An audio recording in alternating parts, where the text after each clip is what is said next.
Pre, hindi lang ako ba? Tama na anak, marami ng tubig. Ma, manghihingi lang po ako sana ng baon. Ha? Aalis na po kasi kami.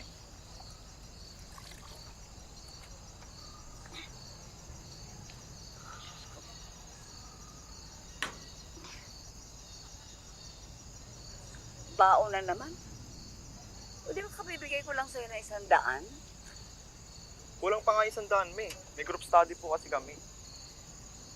Oh, group study, ha? Parang hindi. Yun. Nangingitim ang labi, no? Sigurado, ang lakas manigarilyo niyan. O, ito naman, oh. Lahat ba ng pera mo dito napupunta? Abay, nanabahan na to, ha? Lahat na yata, pinakakain mo dito, eh. Ano, lechon ba lagi kinakain ito? Ha? Ito, namamayat naman. Nagda-drugs ka? Ha? Ako, wag mo Huwag nyo na sila idamay, ma. Nanghihingi lang naman ako ng baon, eh. Ba't hindi nyo pa mabigay? Kailan kita hindi binigyan ng baon? Kailan?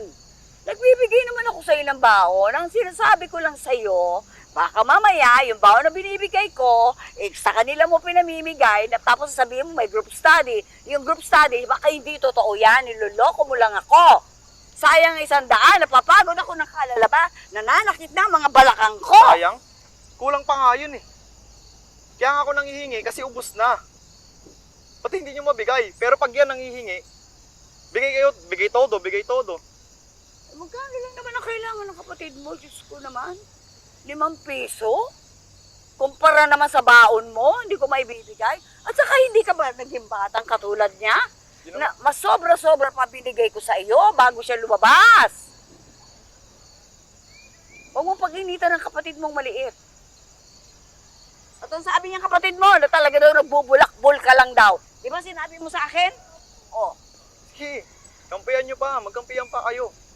Hindi ko siya kinakampihan. Ang bata hindi nagsisinungaling. Nung maliit ka, hindi ka sinungaling. Ngayon lumaki ka, naging sinungaling ka na. Hindi ko nga nararamdaman pagiging ina nyo, eh. Pagiging nanay nyo. Hindi mo naramdaman ang pagiging ina ko? Ha? Yan ang tingin mo? Hindi mo nararamdaman? Ha? Itilat mo yung mga mata mo! Itilat mo yung mga mata mo! Lukod-luko ka. Sige, saktan nyo pa ako. Yan naman gusto nyo, di ba? Saktan nyo pa ako. Hindi ko gusto ang ginagawa ko sa'yo. Gusto ko lang maramdaman mo kung anong hirap ng isang ina para lang mapagtapos ang kanyang anak.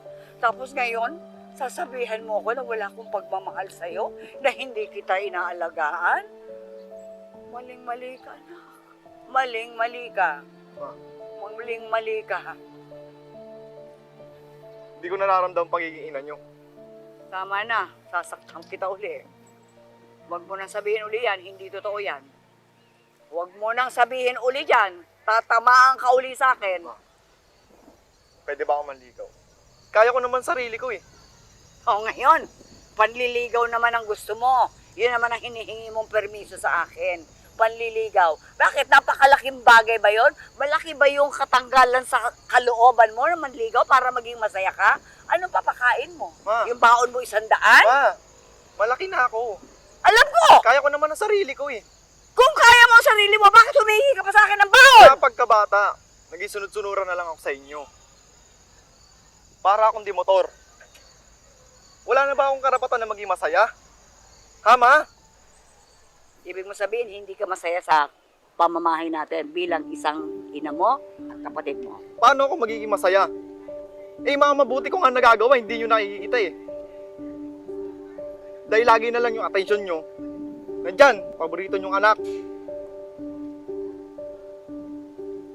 Kakamali ka sa sinasabi. Hindi mo alam ang sinasabi mo. Hindi ko nararamdaman pagiging nanay nyo. Hoy! Hoy! Saan ka pupunta? Sa impyerno! Saan ka pupunta? Sa impyerno! Best time buhay to!